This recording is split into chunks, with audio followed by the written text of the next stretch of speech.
So yun namalengke nga pala kami dito sa gagawin naming harvest ngayon. So pauwi na nga pala kami dito. Dumiretso na pala kami bumili ng bigas at tubig gagamitin sa harvest.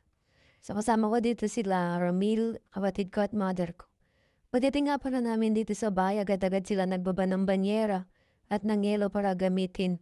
Nadaling nga pala yan dun sa may box na lalagyan ng tubig para dun nilalagay yung yelo at yung bangus para totally ma-freeze siya.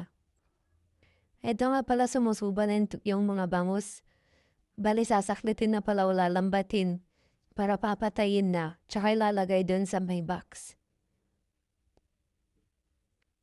Bali din nga pala sa may box na yun nilalagay yung mga isda tsaka lalagyan ng yelo para tumigas yung bangus.